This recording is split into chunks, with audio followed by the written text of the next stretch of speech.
Est-ce que sur la question de paix, est-ce qu'il pousse vers la paix? Est-ce qu'il pousse vers les deux États? On ne l'a jamais entendu. Est-ce que sur la question économique, est-ce qu'il faut une certaine politique égalitaire? Non, on n'entend rien du tout. On s'occupe seulement de la politique, d'exister et de tenir le coup, de ne pas disparaître de la carte électorale.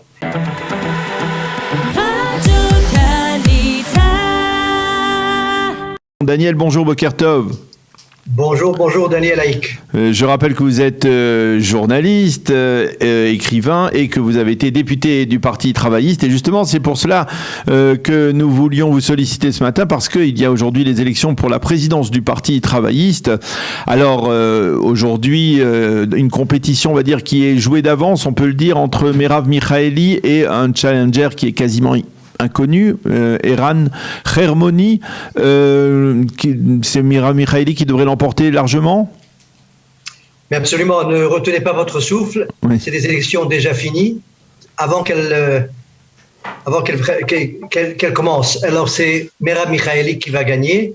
Mais ce monsieur-là, qui est toujours secrétaire général du parti, et quelqu'un que personne ne connaît, il a mis son nom, il est devenu candidat. Je crois qu'on lui a demandé pour ne pas qu'elle soit seule. Mais elle gagnera. Ce soir, les résultats vont donner presque 100% Merav Michaeli. Alors, c'est assez rare, il faut l'avouer, chez les travaillistes. On a l'habitude de parler du Parti travailliste comme un parti qui dévore ses dirigeants. Merav Michaeli a réussi à s'imposer. Comment ça s'est fait? Comment Merav Michaeli a réussi, on va dire, de manière assez absolue, à s'imposer à la présidence du Parti travailliste?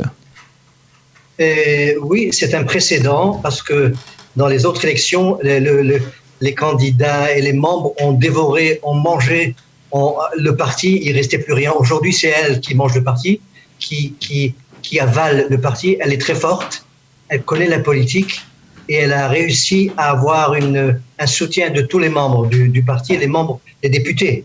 Ça, c'est aussi la première fois qu'un numéro 1 demande aux députés de le soutenir publiquement. Et c'est ce qui s'est passé, parce que tout dépend d'elle. Et je dois dire que je la connais, mais ça me surprend ce caractère assez travailliste de forcer les gens à penser la même chose.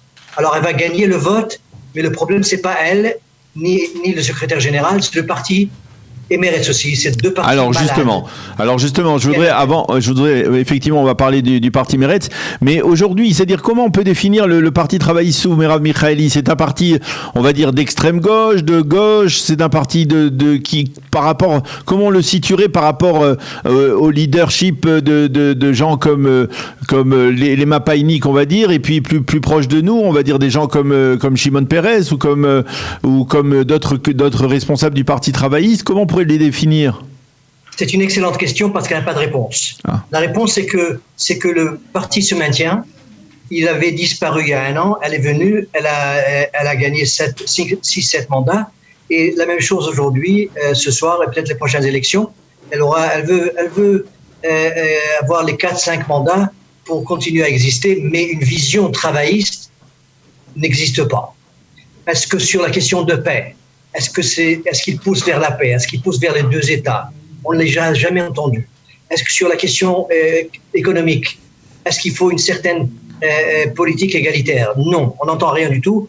Et on s'occupe seulement de la politique, d'exister et de tenir le coup, de ne pas disparaître de la carte électorale.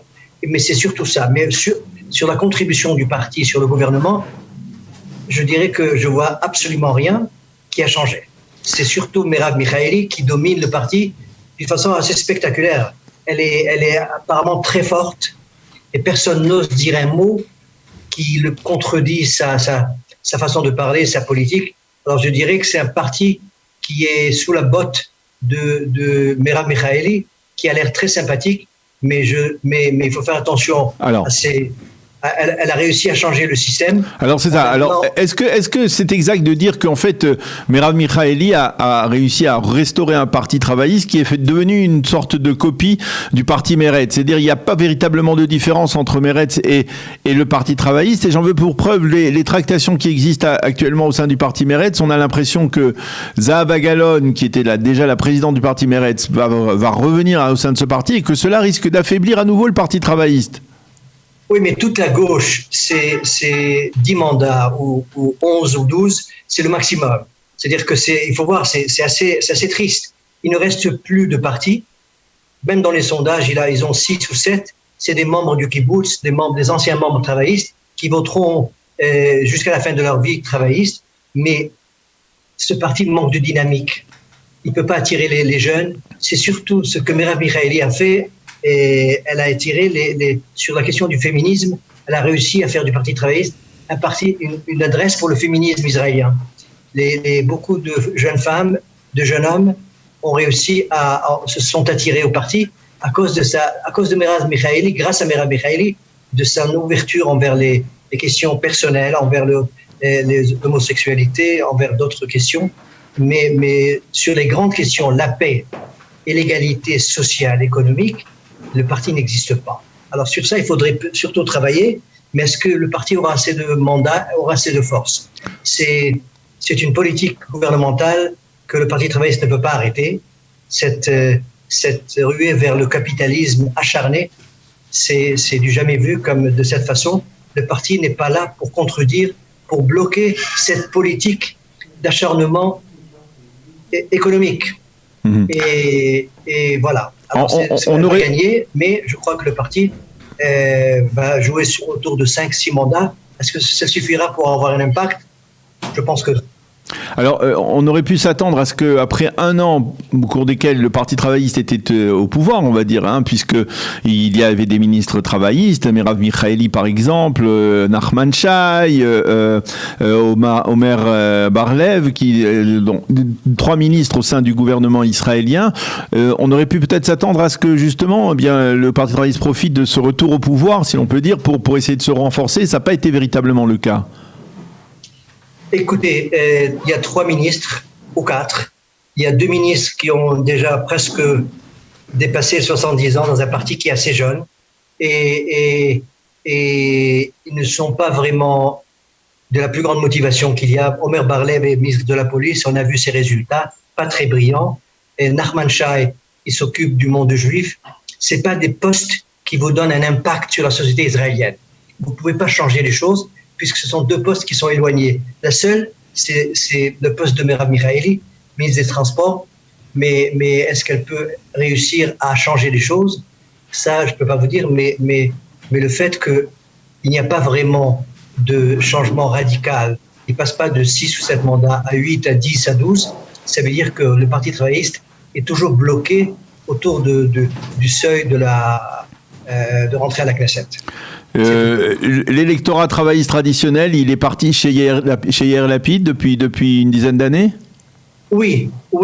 Lapid attire tous ces gens-là et les gens se posent la question, pourquoi donner au Parti travailliste ou à Meretz si j'ai Lapid avec moi? Lapid a toujours été sympathique avec ces 2 partis et il peut vraiment attirer les membres travaillistes, c'est ce que j'entends, et les membres du Meretz. S'il y a un chef, si Zahava Galon retourne, elle regardera les mandats, 5-6 mandats de Meretz. Mais 5-6 mandats, c'est très faible. Très faible pour avoir un impact sur la Knesset.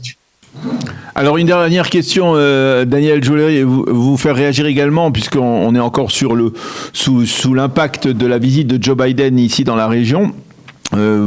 Quelle conclusion vous pouvez tirer, vous, de cette visite de Joe Biden en Israël et en Arabie Saoudite? Je lis la presse américaine, j'entends ce qu'ils disent, et ils sont très émus par la réception israélienne qui était au-delà de toutes ce qu'on pouvait attendre. Il a été très bien reçu, mais sur la question des 2 États, c'est ça le mandat de Biden, le mandat de l'administration américaine, rien n'a bougé. On dit qu'il n'a pas la force de changer les choses, qu'il n'est pas très en forme, mais sur la question principale des deux États, Israël et Palestiniens, rien n'a changé. On est resté la même chose. Israël contrôle cette question, n'a pas cédé sur aucun point envers les Palestiniens. On a laissé 2-3 heures aux Palestiniens le dernier jour, mais la visite, c'était pour dire à Israël, nous sommes avec vous à 100%. Alors sur ça, Israël a gagné vraiment une bataille incroyable sur l'opinion publique, mais je vois la presse américaine, il rentre sans rien de concret. Même le prix du pétrole, de l'essence n'a pas tellement changé avec les Saoudiens. Les Saoudiens mettent une condition, faites les deux États, et puis on parle. Alors les deux États, Biden ne peut pas vraiment forcer Israël à aller un peu plus fort pour les deux États, alors on est coincé. Vous n'avez pas le sentiment, Daniel, que finalement, même Joe Biden, qui est donc démocrate, eh bien, a accepté le paradigme, le nouveau paradigme Pardon, nous sommes un petit peu problème technique. Daniel ? Oui. Voilà, on vous a retrouvé. Je vous demandais si vous n'avez pas le sentiment que Joe Biden a accepté finalement, bon gré mal gré, le paradigme de Trump et de Netanyahou, à savoir que finalement, pour normaliser les relations avec les pays arabes, peut-être pas tous les pays arabes, puisque l'Arabie Saoudite n'y est pas encore, eh bien, on n'a pas besoin de résoudre le conflit israélo-palestinien. Daniel, vous savez la vérité. En fin de compte, on peut vivre dans une sorte de rêve et de fantaisie, mais à mes yeux, ça demeure le cœur du conflit. Avec le Maroc, avec l'Algérie, avec la Tunisie, en fin de compte, ça va. Il y aura une politique de paix, mais limitée. Tant que ce problème n'est pas résolu, à mes yeux, si on arrive à effacer le problème palestinien, eh ben c'est autre chose. Mais je pense qu'ils seront toujours là, ils demandent leur solution, et Israël devrait faire plus attention à ça, parce que sans ça, on ne bouge pas beaucoup. Eh bien, Daniel Ben-Simon, merci beaucoup pour nous avoir bien expliqué ce qui se passait actuellement au sein du Parti travailliste et pour nous avoir donné votre avis sur cette visite de Joe Biden en Israël. Merci d'avoir été avec nous ce matin. Bonne journée et à bientôt. Merci à vous, au revoir.